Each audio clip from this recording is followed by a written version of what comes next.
students are transitioning into the workforce with extremely high levels of debt.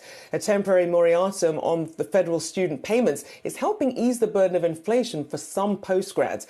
Still, the high costs are now encouraging new degree seekers to explore non-traditional university models.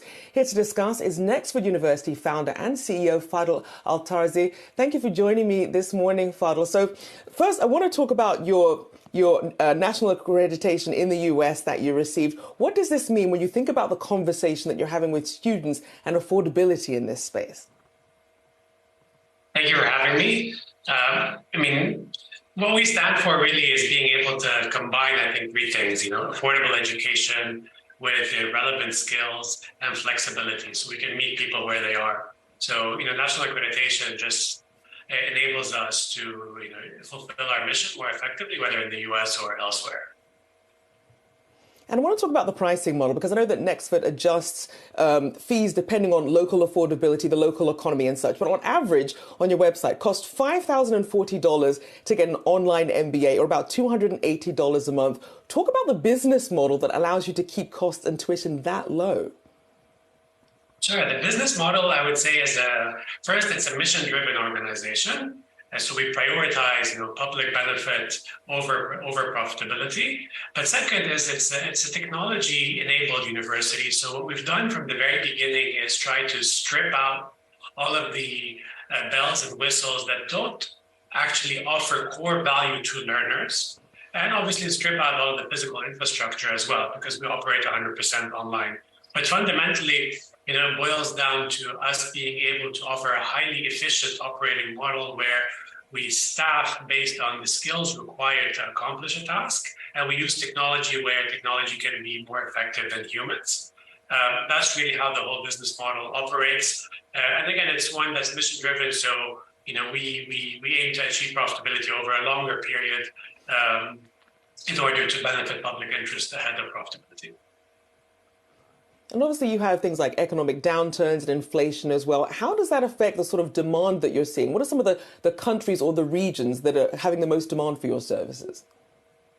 We see a huge amount of demand from emerging markets, including, Africa, Southeast Asia, but also from, groups across the US that are significantly underserved. Over the past decade, when you look at how much past 1 or 2 decades, even you look at how much average American tuition has increased compared to the increase in wages, there's just a very significant mismatch, right? Tuition has increased maybe over tenfold, whereas wages haven't. So learners all across the world are really questioning more and more this concept of the return on investment on your education. And that's really what we try to deliver, is an actual positive return on the education investment you're making. If I'm going to invest $5,000 in a degree, the return I'm going to expect is going to be very different from someone else investing in $50,000. So again, the demand, I would say, is really quite global. The only difference is in the US doesn't have a supply-demand shortage, whereas places like Africa and Asia actually have a supply-demand shortage as a result of a huge increase in youth population, not met by a proportionate increase in higher education capacity. And obviously, when it's an online university, there are some things that you don't get to have as much, perhaps some in-person collaboration. We know a lot of businesses founded by a lot of founders who met at university. Talk about what your university does to really improve the collaboration on that and really support some of these remote learners. Yeah, it's an interesting point, as you can imagine, one that comes up quite frequently. And we view ourselves as an enabler for that sort of social interaction across our community. So when you think about the reality of the matter is today, the mass majority of communications and interaction taking place is actually happening online. Across social media and elsewhere. So the irony is, while people want communication, want interaction, they actually increasingly want that to happen online in itself rather than having to go to a physical classroom to interact there. The interaction that happens on campuses is happening outside of the classrooms. So if you were to think about it, we enable the same thing. So, we enable our learners to get together. We co-host what we call NXU socials, which are, can be dinners or just simple, gatherings in a location. But really thinking about Nexford as a platform as opposed to a campus where people need to go. So we're a platform that enables folks to get together, whether physically or online, at the time of their choosing, at the place of their choosing. So just with a much larger degree of flexibility than a traditional campus.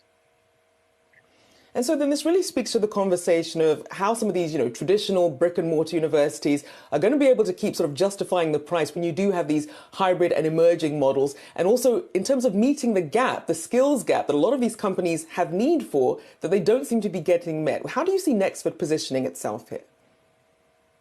We see ourselves following, a purposeful design model or essentially a backwards design model that specifically prioritizes learner outcomes over anything else. What that means, practically speaking, is we start with the end in mind. So we analyze what employers are looking for, what are the skills, the tools, the technologies that they need people to know, and then we backwards design our curriculum to actually deliver on those skills.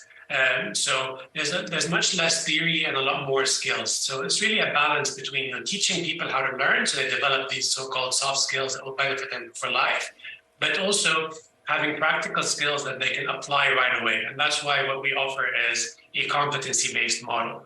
And the simplest way to think about it is our philosophy is employers care more about what you know how to do as opposed to just what you know. So they want an applied knowledge, and that's really what we focus on.